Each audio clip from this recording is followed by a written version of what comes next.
A'udzu billahi minasyaitonir rajim. Bismillahirrahmanirrahim. Rabbishrah li sadri wa yassir li amri wahlul 'uqdatam min lisani yafqahu qawli. Rabbana zidna ilman warzuqna fahman birahmatika ya arhamar rahimin. Subhanaka la ilma lana illa ma 'allamtana innaka antal alimul hakim.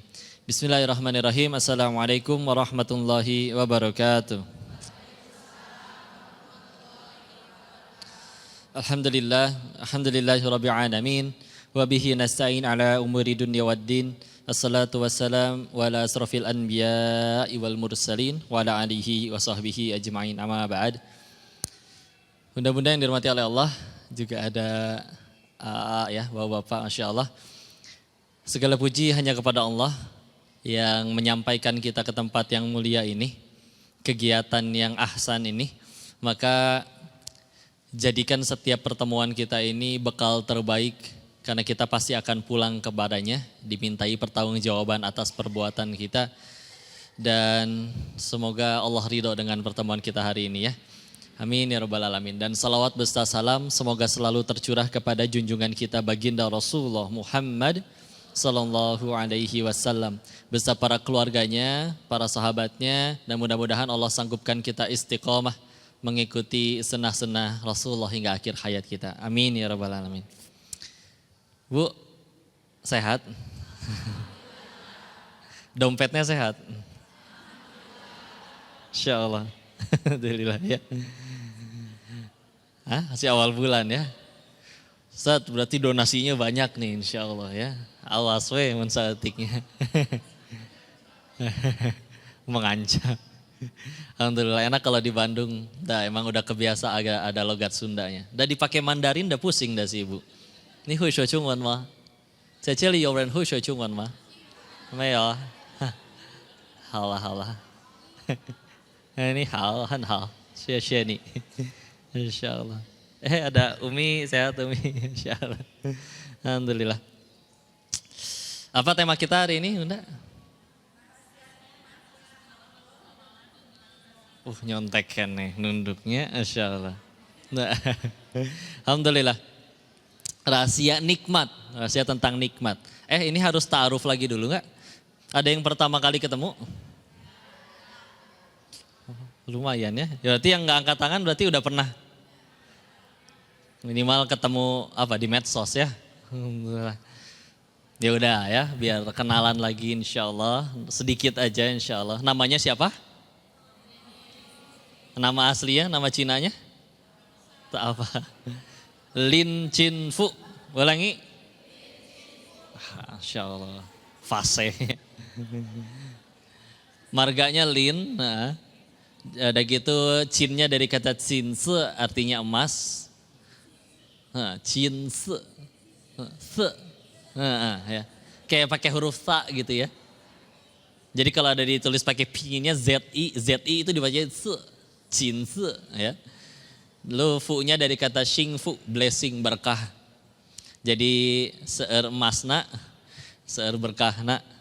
Tapi kalau meninggalnya enggak Islam kan tetap percuma. Ada takdir yang bisa kita pilih, ada yang tidak bisa dipilih. Yang saya enggak bisa pilih, ya tahu-tahu terlahir di keluarga Tionghoa, plek lahir gitu ya. Bunyinya plek. Alhamdulillah. Tapi bismillah, mudah-mudahan kita bisa wafat dalam keadaan menjaga iman dan Islam ini insya Allah. Justru iri dengan bunda-bunda karena salah satu latar belakang kalau kami sekolahnya dulu TK sampai SMA-nya sekolah Katolik. Udah gitu sempat usaha dan kerjanya berangkat ke Thailand.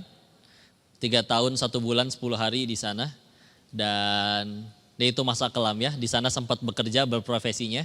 2 tahun kerja di kasino, di tempat orang main judi. Setelah 2 tahun resign kerja.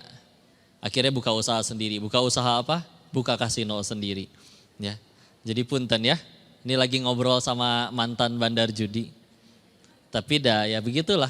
Kalau Allah sudah membulak-balikan hati, dibikin bundanya nggak benci sama saya. Apa ada yang benci Bu? Enggak ya, insya Allah ya. Masa lalu biarlah. Ya. Ya begitulah Allah. Allah tuh nggak pernah benci orangnya, tapi perbuatannya. Kalau Allah bencinya sama orangnya, mudah Allah matikan detik itu juga waktu kita lagi maksiat. Betul? Satu ayat pegangan kita terkait taubat, Quran surat 35. Ada yang tahu surat apa? Fatir, bagus. Sebelum Yasin ya.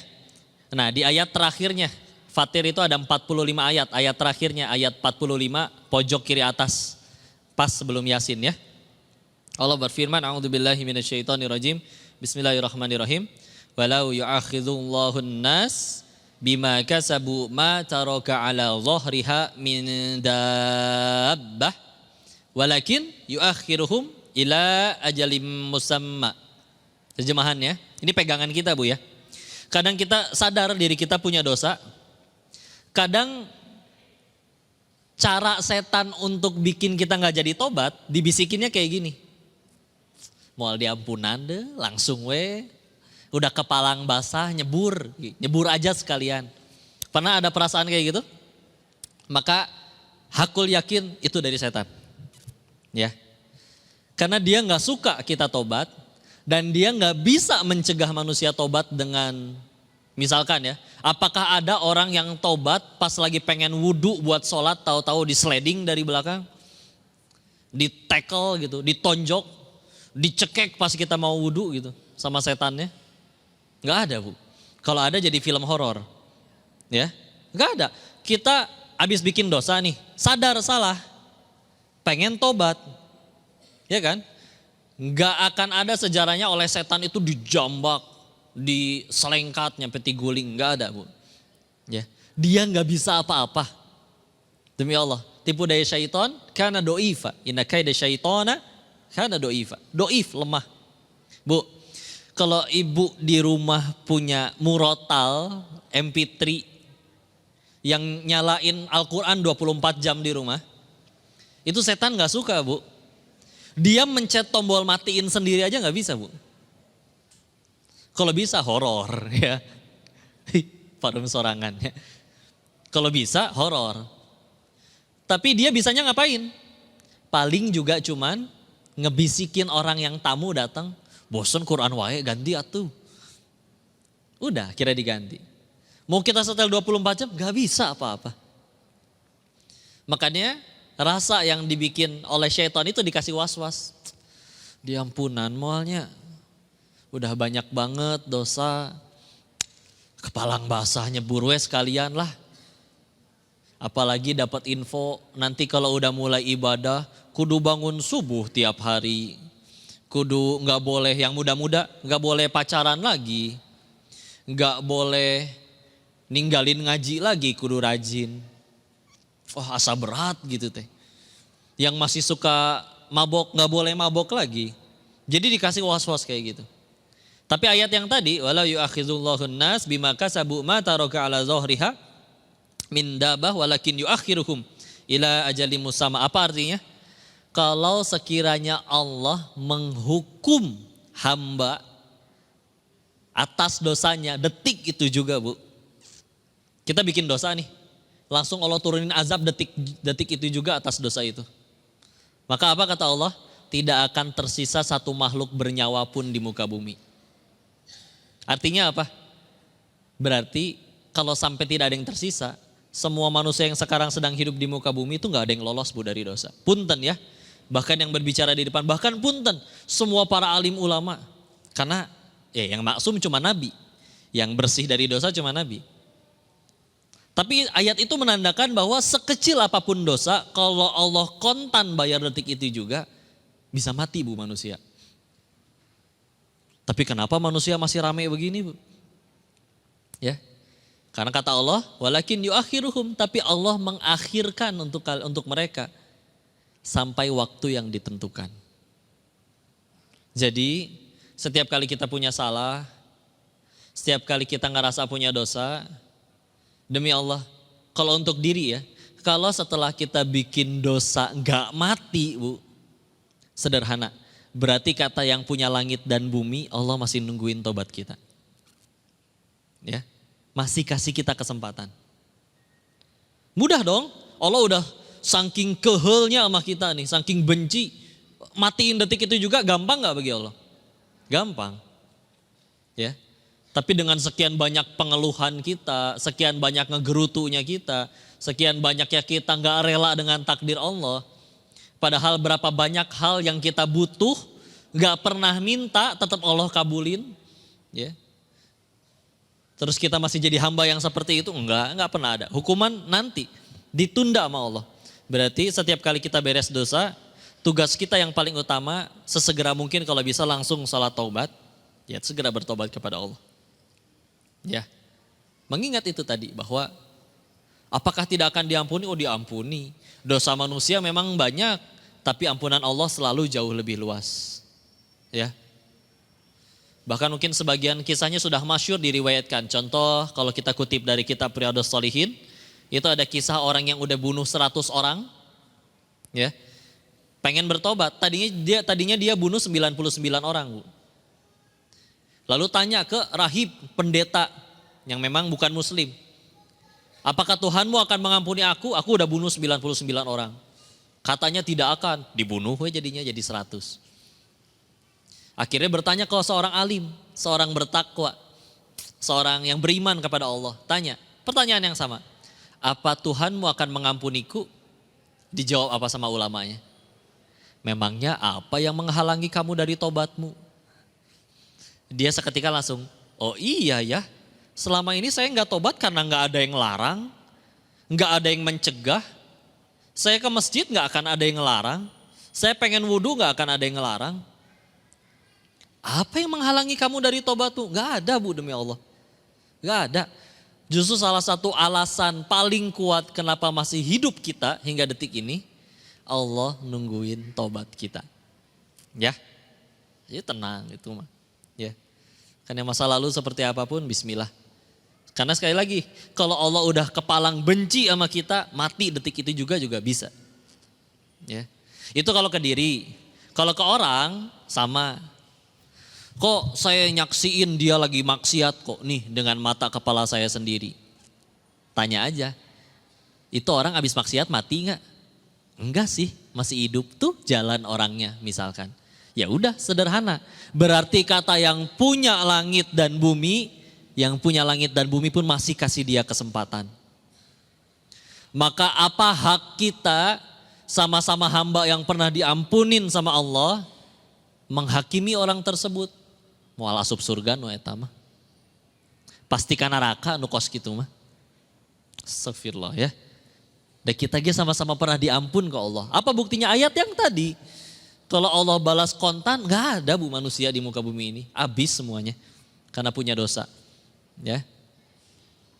Jadi Masya Allah. Ya segitu baiknya Allah ya.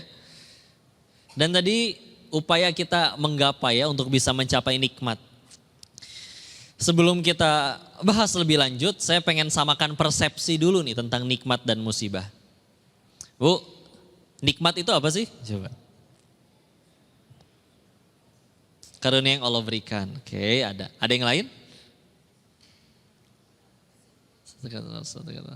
Yang secara paling umum apa?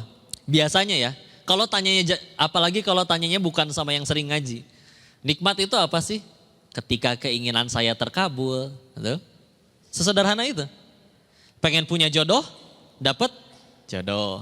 Pengen punya rumah, kebeli rumah. Pengen punya harta, dapat harta. Pengen punya jabatan, naik jabatan. Nikmat secara sederhana. Tapi kalau nikmat diterjemahkannya sebagai tadi, segala keinginan yang terkabul, oh gak akan ketemu sama kebahagiaan. Karena nikmat yang sejati dalam Islam adalah apapun yang membuat kita tambah dekat kepada Allah. Udah sesederhana itu. Ulangi, apapun yang membuat kita tambah dekat kepada Allah. Ya, apapun Bu. Kok motor hilang berarti nikmat dong? Iya, asal gara-gara motor hilang itu kita tambah soleh. Kita tambah banyak sujudnya. Kok berarti kalau gaji saya dilipat gandakan 10 kali lipat, bukan nikmat dong? Iya, kalau itu membuat kita tambah jauh dari Allah. Meskipun hawa nafsu suka banget. Gitu ya. Nikmat adalah apapun yang membuat kita tambah dekat kepada Allah. Musibah adalah apapun yang membuat kita tambah jauh dari Allah. Meskipun diangkat jadi gubernur, meskipun rezekinya dilipat gandakan berkali-kali lipat, tapi tambah jauh enggak. Kan bukan tanpa alasan kan? Setiap kali acara dibuka dengan ucapan, kita bersyukur atas nikmat iman, nikmat Islam. Kenapa dua nikmat itu yang disebut? Emang punya harta gak nikmat? Emang punya jabatan gak nikmat? Ya, karena hanya dua nikmat tadilah, iman dan Islam, itu dua nikmat yang gak punya potensi jadi dosa. Yes, Bu. Gak ada orang pas masuk neraka ditanya, kamu kenapa masuk neraka? Saya beriman sih kepada Allah terus Islam. Gak ada, Bu. Beriman dengan benar, berislam dengan benar, justru itu yang menyelamatkan. Makanya itu selalu disebutkan di awal, bahkan di luar acara pengajian juga. Bersyukur atas nikmat iman, Islam. Saking seringnya jadi garing, Bu. Ya, garing jadinya saya jadi kayak baku itu mah ucapan. Ya. Kenapa yang lain ya? Karena yang lain tidak disebutkan, karena yang lain ya punya potensi jadi dosa. Ada orang masuk neraka gara-gara hartanya? Ada. Ada orang masuk neraka gara-gara jabatannya? Ada. Jadi ya sejatinya nikmat uang yang banyak, harta yang banyak, jabatan yang tinggi, popularitas bukan nikmat tapi ujian. Ujian. Kapan itu jadi nikmat? Kalau gara-gara harta tersebut tambah dekat sama Allah. Bayar zakat, sedekahin. Ya. Terus jabatan nikmat bukan kok? Bukan. Ujian. Kapan jadi nikmat?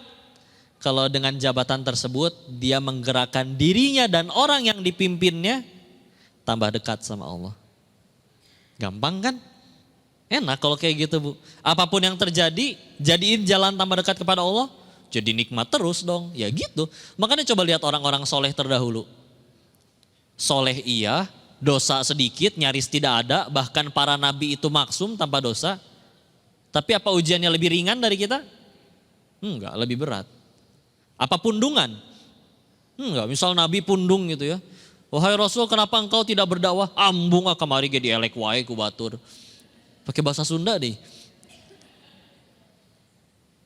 Gak enak ya, kurang wibawa. Kalau Nabi pundungan kayak gitu, Islam gak akan sebesar ini. Tapi lihat, jangankan dicaci, dihina, ingin dibunuh pun, beliau yakin bersatu seluruh jin dan manusia ingin mencelakai kita, Allah gak kasih izin sehelai rambut pun gak akan jatuh. Terus berbuat baik. Ya. Karena bagi mereka nikmat itu, Bu. Apapun, yang penting bikin saya tambah dekat kepada Allah, mangga ya Allah, mau diapain juga. Karena kita nggak kenal, Bu, sama diri sendiri. Ya, Allah lebih kenal sama diri kita.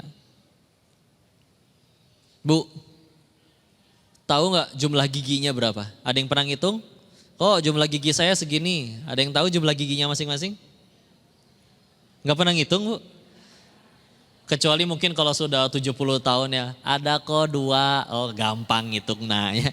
Tinggal 2. Kalau masih nyengirnya masih lebar begini, masih banyak giginya, masih enggak. Jangankan jumlah gigi, Allah jumlah rambut pun tahu, panjang usus tahu, kita enggak tahu. Kenapa? Yang copot berapa kali hafal ya. Masya Allah, tapi gitu ya, itu nikmat dan musibah. Jadi gampang ngebedainnya, Bu. Ya. Makanya suka ngelihat kan, yang kaya kok masih korupsi, yang punya jabatan masih korupsi, yang udah jadi artis malah stres, ada yang bunuh diri bahkan. Tahu Michael Jackson? Siapa? Nah, itu tahu seenggaknya kan? Karena dia terkenalnya nggak cuma satu kelurahan, sedunia. Michael Jackson itu pernah nyewa satu gedung mall kayak gini, yang lain gak boleh masuk, semua dibayar satu mall. Biar apa sih?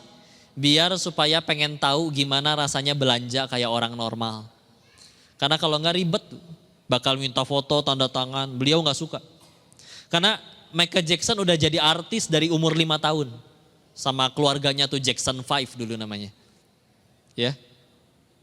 Tapi yang udah terkenal malah bunuh diri gara-gara popularitasnya.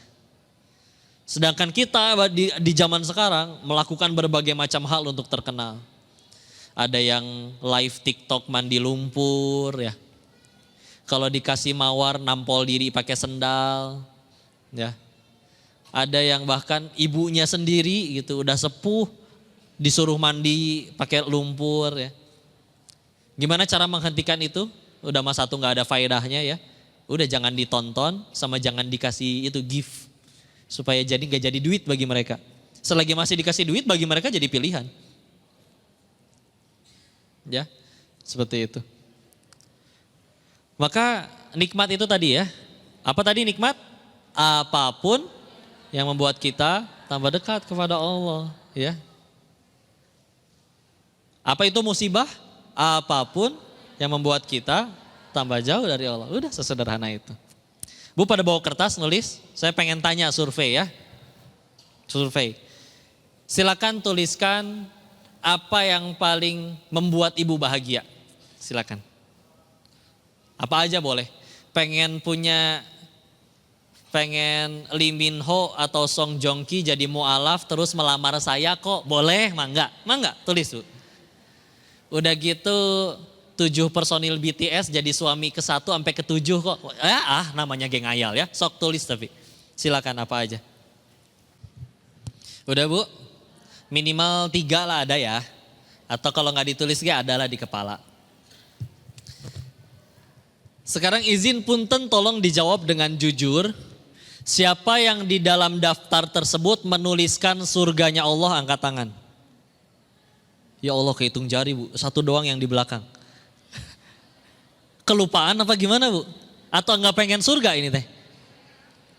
Pengen dong. Pengen. Gini ya, coba ditanya ya. Bu, punten.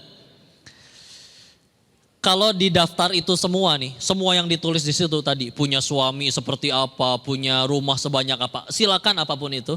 Tapi kalau Allah berkata kepada kita, semuanya akan aku kabulkan kecuali 1. Tidak ada tempat untukmu di surganya Allah. Mau? Duh, lantang gak mau jelas. Atau dibalik Bu. Semuanya gak akan ada yang dikabulkan. Seumur hidup ibu sial melulu. Cuman 1 yang bakal Allah kasih. Disediakan tempat terbaik di surganya Allah. Mau? Berarti di sini semua sepakat. Yang paling kita ingin adalah surganya Allah. Kabar buruknya tadi, kita gak kenal Bu sama diri sendiri. Ya, berapa kali keinginan kita tuh bisa jadi keburukan buat kita. Ya, anak kecil minta coklat terus, bagi dia kebaikan. Tapi bakal jadi kebaikan gak kalau dimakanin terus? Enggak, sakit gigi. Ya, maka karena kita gak kenal sama diri kita sendiri, terbukti tadi ya, jumlah gigi gak tahu, meninggal kapan apalagi gak tahu ya.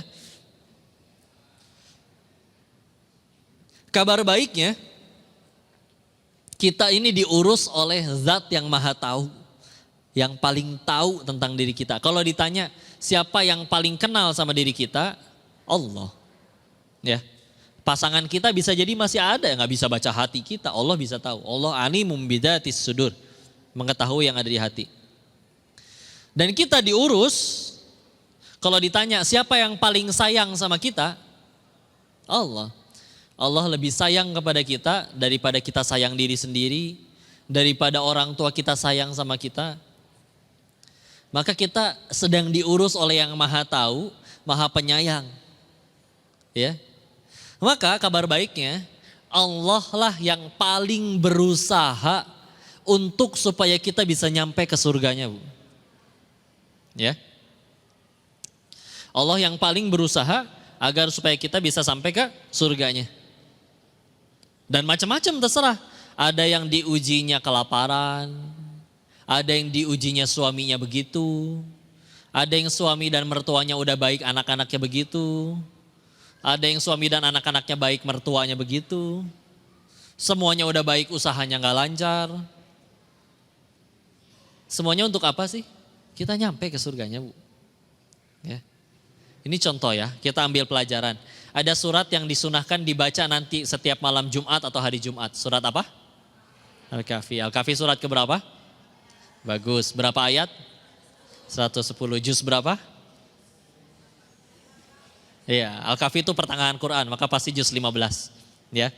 Dari juz, dia ada di juz 15. Dan di dalam sekian banyak hikmah di surat Al-Kahfi, ada kisah yang luar biasa, pertemuan Nabi Musa alaihissalam dengan gurunya Nabi Khidir alaihissalam. Di ayat 60 sampai 82. Ya, 60 sampai 82. Minimal udah pada baca terjemahannya ya. Kan sedikit, ya udah diulangi ya. Nabi Musa kan ketemu Nabi Khidir nih. Dan pengen ikut dengan Nabi Khidir kemanapun pergi. Tapi ada 3 perbuatan Nabi Khidir yang dikomplain, diprotes sama Nabi Musa. Yang pertama, mau naik perahu malah dilobangin perahunya. 1. Yang kedua, punten ada anak kecil lewat dibunuh sama Nabi Khidir. Yang ketiga, mereka nyampe ke suatu kota minta dijamu. Tapi 1 orang pun gak ada yang ngasih, segelas air pun gak ada yang ngasih. Pas mereka mau ninggalin kota tersebut, ada rumah anak yatim mau roboh, malah dibangun ulang oleh mereka berdua. Dikomplain sama Nabi Musa tuh. Harusnya kebaikan kamu nih layak kalau kita dikasih makanan oleh penduduk desa ini, kota ini. Tapi kita bahkan gak dikasih sama sekali. Ya, ada 3 ya. Mari kita fokus ke yang nomor 2. Ada anak kecil, Bu, dibunuh sama Nabi Khidir. Ditanya sama Nabi Musa, nanaonan, gak pakai bahasa Sunda ya.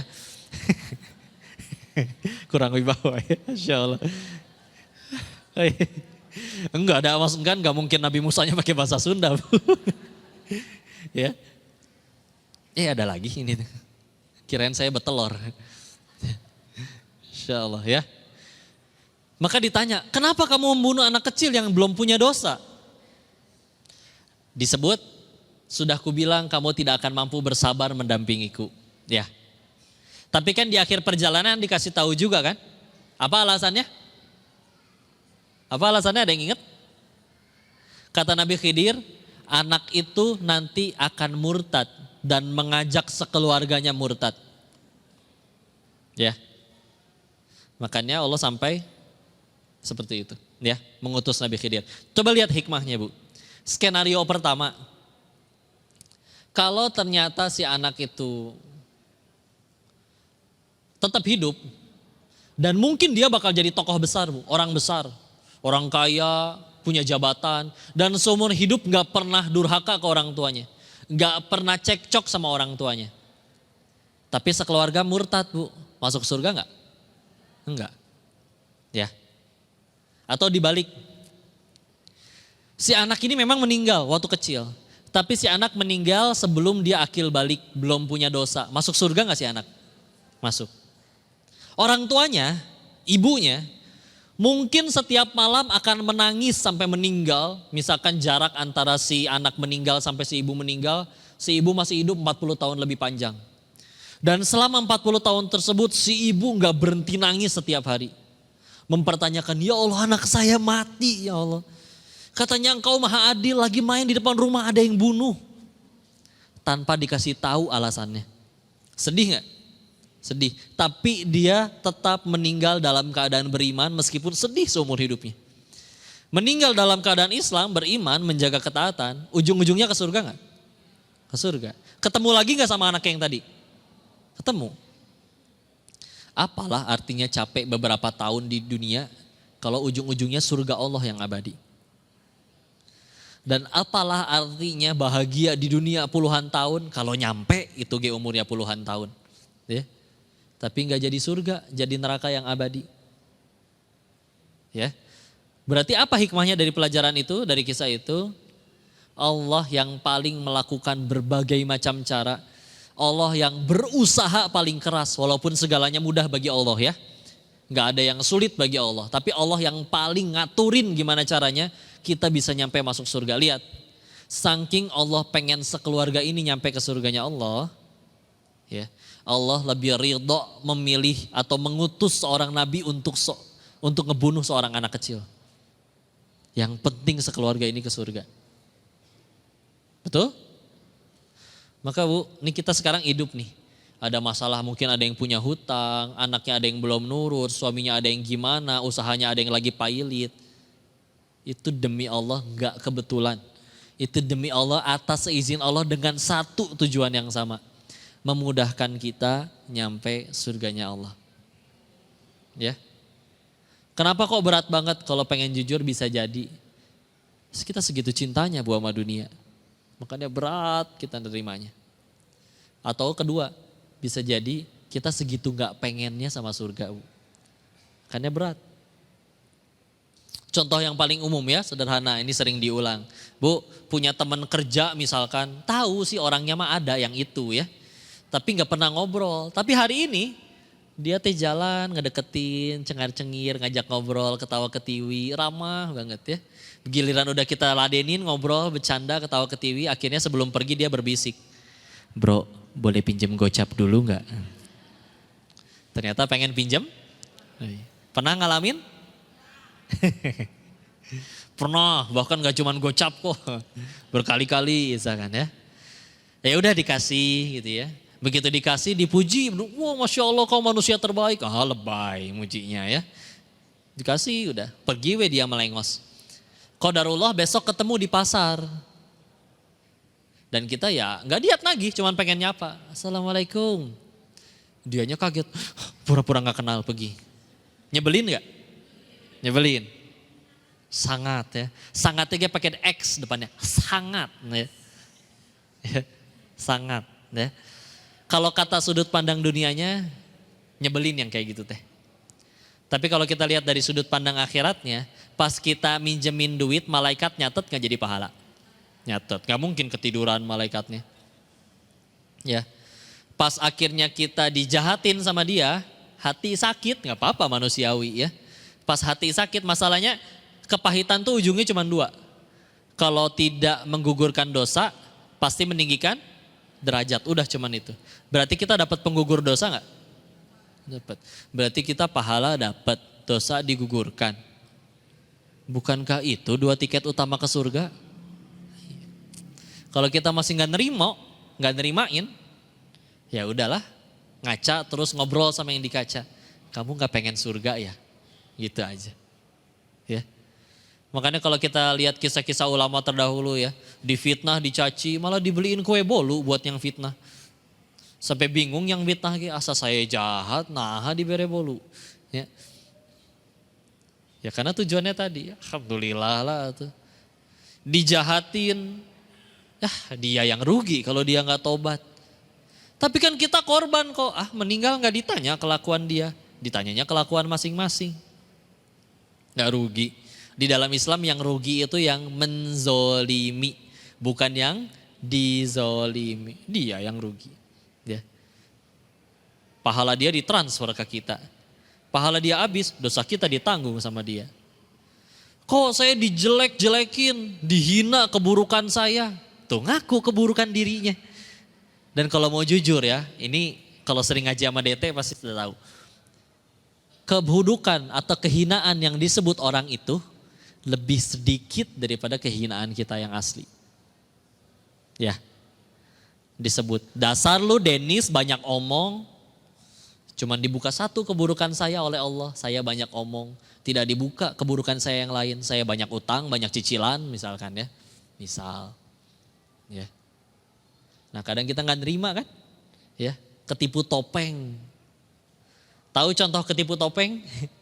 Ini lucu nih. Ya.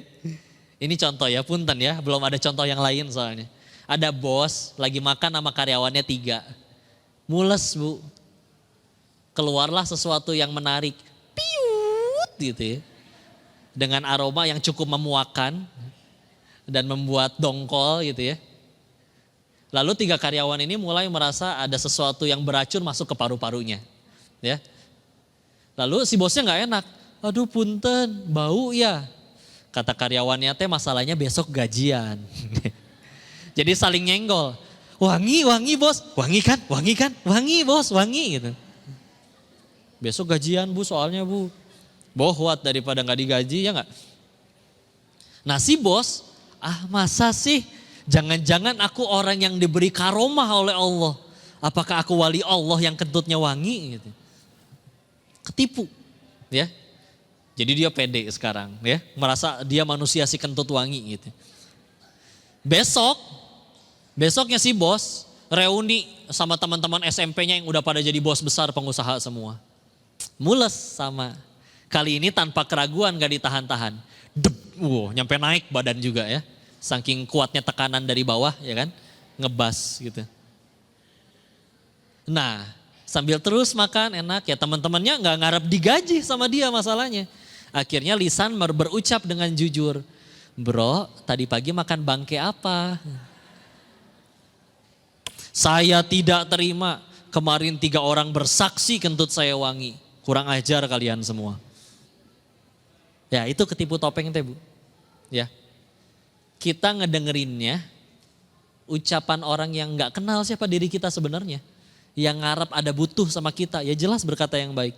Kita kemana-mana misalkan dianggap, ih soleha si ibu ini mah ngumpul lagi di majelis ta'lim mulu. Kerudungnya udah syar'i, ih si ustadz itu mah kemana-mana tangannya dicium, kemana-mana dimintai fatwa, apapun segala macam aksesorisnya ya.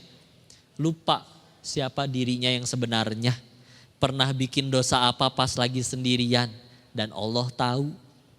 Ketika sedikit aja dibuka oleh Allah, gak terima. Karena menganggap dirinya sebaik yang dianggap oleh orang lain. Ya, itu ketipu topeng. Ya, maka sudahlah ya. Siapa sih manusia yang paling beruntung? Adalah dia yang sanggup menjadikan apapun yang terjadi dalam hidupnya jadi jalan tambah dekat kepada Allah. Enak itu mah. Ya. Nah kalau udah hidupnya kayak gitu bu, kan jadi enak, tenang gitu ya, langgeng. Lama-lama ngaruh bu ke muka bu, bisa jadi awet muda. Ya. Kadang orang nanya, kok skincare-nya apa gitu ya. Atau apa sih skincare terbaik bagi manusia gitu ya. Ya mau hidungnya semancung apapun kayak prosotan TK, mau alisnya kayak ulet bulu gitu ya. Tapi punten, ucapannya selalu nyakitin, selalu ngegibah, selalu zolim, selalu fitnah. Ada temennya baru datang, pasti mau minjem duit ya. Suzon, padahal dia pengen bagi-bagi kue ulang tahun ya. Baru mendung, kacau nih ya. Gimana nih urusan bakal kacau, pasti macet, ngaco nih Allah. Hujannya belum tentu jadi, Allahnya udah dimaki. Ya, setiap kali ada yang dapat kebaikan, alah hoki. Itu orang kaya, Allah paling bapaknya koruptor. Tuh enak ngucapnya tuh naudzubillah. Ya. Bangun tidur kecapean, badan teremuk, bohong. Badan remuk mah udah mati bu. Ya. Lagi kerja, pala nih pecah rasanya. Bohong. Pala pecah mah kaget satu kantor bu. Ya heboh. Ya. Semuanya serba keburukan gak enak. Padahal hidungnya mancung, pipinya tirus. Hidung alisnya bagus. Tapi kalau ngucapnya yang kayak gitu terus dan wajahnya selalu gitu ya. Kita pengen deket-deket apa jauh-jauh? Jauh. Ya. Meskipun dia skincarean tuh. Setiap hari 1 botol serum diguyur gitu. Masya Allah. Atau yang kedua, biasa dah mukanya. Ya hidung agak kurang simetris misalnya. Alis agak tipis dikit. Bibir agak merot dikit misal. Apapun itu. Dan tetap mulia di sisi Allah kalau taat ya. Dan dia benar-benar hatinya kayak tadi. Mangga ya Allah mau diapain juga. Nolongin orang bukan supaya dia baik sama kita. Karena Allah suka udah gitu aja.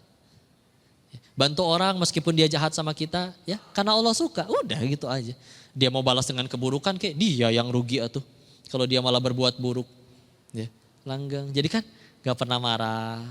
Tenang, kalem, lama-lama ya udah wajah juga adem pasti. Ya. Dan ini kata orang medis dia pernah bilang, Kalau kita marah-marah, cemberut, itu menggerakkan 13 otot wajah.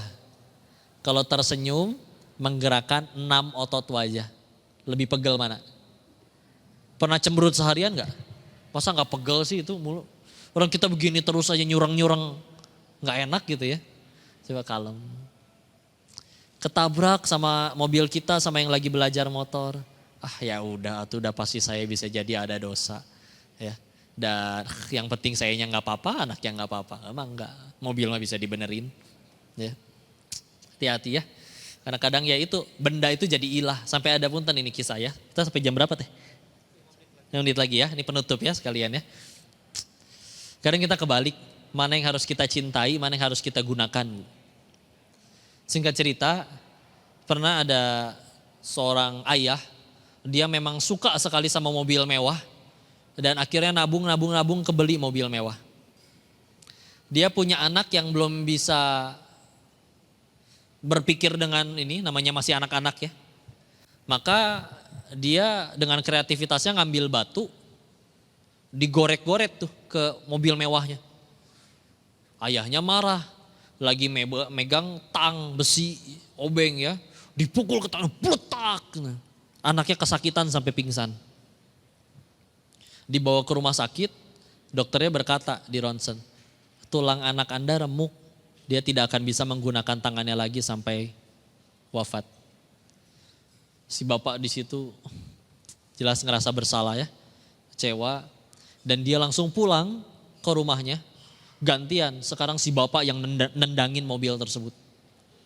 Dasar mobil, dimaki-maki mobilnya. Karena membuat dia emosi sampai kepada anaknya, sampai digituin sama dia. Dan ketika dia melihat apa yang digores-gores dengan batu di mobil si ayahnya, ternyata si anak ini menggores, aku sayang ayah. Si ayah ini langsung tertunduk lesu menangisi perbuatannya. Ya gitu ya Bu ya.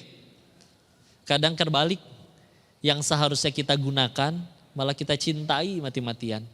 Mobil teh benda betul. Sedangkan anak, amanah dari Allah, bisa jadi pahala jariah yang luar biasa. Sering kita jadikan orang, malah sering kita jadikan kita gunain, bukan kita sayangin. Punten ya, berapa banyak orang tua yang ngedidik, nah jangan main sama dia gak jadi manfaat. Ya. Nah mainnya sama yang jadi manfaat aja buat kamu. Bahkan kita kalau ketemu orang, ini orang bakal jadi duit gak? Ini orang bakal jadi kebaikan gak buat saya? Mikirnya gitu. Ya. Enggak sama sekali. Ya. Mulai sekarang ganti. Kita setiap kali bertemu siapapun, yang pertama kita pikir adalah gimana caranya aku dapat pahala dan amal soleh karena bertemu dengannya. Gak ada yang kebetulan Bu. Kita bisa matematika, tiba-tiba Allah kenalkan sama orang yang gak ngerti matematika. Oh berarti Allah menginginkan aku dapat pahala mengajar matematika dari orang ini. Enak jadi pahala. Karena diri ini pernah menyaksikan Bu, ada orang yang tobat, orang kaya tobat, hijrah, punya duit banyak, dia sadar uangnya akan dihisap, lalu dia akhirnya ingin menyedekahkan uangnya. Tapi pergi ke lampu merah gak nemu orang yang minta, pergi ke masjid gak ada kotak amal yang dibuka, digembok, pergi ke panti asuhan pun ditolak, mohon maaf kami dananya udah cukup, coba sampai ditolak. Sampai ya Allah berarti mesti gimana lagi uang saya ini pengen jadi pahala. Nah Allah kenalin, gak ada yang kebetulan Bu. Nih kita pulang pengajian, terus ngelihat ada tetangga kita yang rumahnya sama-sama dekat masjid, tapi gak pernah kelihatan di masjid. Dalam hati tersungging ucapan, ngaco nih teman mah nih, pas gak pernah ngaji, nyari duit terus. Dari gelap sampai gelap, dari sebelum subuh sampai setelah isya nyari duit terus, ngaji gak pernah kelihatan di masjid. Padahal rumah dekat masjid. Hati-hati itu dari syaitan. Kita gak tahu, kalau Allah mau, bisa kita yang jadi ahli maksiat, dia yang jadi ahli taat. Bisa jadi dia kayak gitu, tapi 5 waktunya gak pernah kepotong, dan malamnya tahajudnya lebih banyak daripada kita. Dan dia harus kerja mati-matian kayak gitu, ternyata dia anak yatim, adiknya banyak, dia anak paling gede. Kita sekarang bisa ngaji kayak gini, salah satunya ya kita kerjaannya enak. Kenapa kerjanya enak? Karena punya orang tua yang bisa nguliahin. Dari siapa itu teh? Kita yang hebat atau Allah yang tolong? Ya. Kita sekarang bisa ngaji kayak gini, alhamdulillah anak-anak udah pada gede, udah ada yang ngurus, udah bisa nyari duit sendiri, suami juga udah pada lagi kerja sehingga kita punya waktu luang bisa ngaji. Kita yang hebat atau Allah yang tolong? Allah yang tolong. Enggak tahu. Pernah Umar bin Khattab ngelihat ada pemuda sholat 24 jam di masjid. Ditanya, kamu pemuda nggak nyari nafkah, kamu hidup makan dari mana? Dijawab oleh pemuda ini, saya punya adik yang setiap hari kerja, saya dinafkahin oleh adik saya supaya saya bisa ibadah. Apa kata Umar bin Khattab? Pahala adikmu itu lebih besar daripada pahala kamu yang 24 jam di masjid. Asal si adiknya tetap jaga yang wajibnya, tapi dia tetap berusaha. Walaupun urusannya dengan dunia, dengan jualan, dengan dagang, gak apa-apa. Allah tuh gak nyuruh kita 24 jam di masjid. Allah cuma minta yang wajibnya aja, sisanya mah enggak. Bertebaran di muka bumi ini nyari yang halal, jadi amal soleh, jadi manfaat, jadi kebaikan. Awalnya masuk ke pengajian karena patah hati, karena bangkrut, karena banyak utang, enggak apa-apa. Tapi setelah hati tenang, yuk jadi manfaat. Jadi kebaikan bagi orang lain. Ya, bismillah. Dari situ mudah-mudahan jalan hidup kita semakin jelas, semakin terarah, semakin lurus. Sehingga di saat itulah baru hidup kita jadi nikmat. Ya, karena tadi nikmat itu apa? Apapun yang membuat kita tambah dekat kepada Allah. Berarti semua hal bisa jadi nikmat dong. Betul bisa, asal dijadikan jalan tambah dekat kepada Allah. Enak hidup udah kayak gitu ya. Allah ridho, akhirat insya Allah, dunia juga dikejar sama dunia. Dunianya yang ngejar kita. Cukup insya Allah. Saya izin segitu dulu menyampaikannya. Jika ada kesalahan tolong dimaafkan, diampuni. Semuanya murni datang dari kebodohan diri ini. Allah dan Rasulnya terbebas dari itu semua. Dan jika ada kebaikan pasti dari Allah dan kita bersyukur kepadanya. Ya, maka semoga Allah ridho dengan pertemuan ini. Semoga jadi manfaat dan kebaikan. Saya izin pamit. Wabillahi taufiq wal hidayah. Assalamualaikum warahmatullahi wabarakatuh.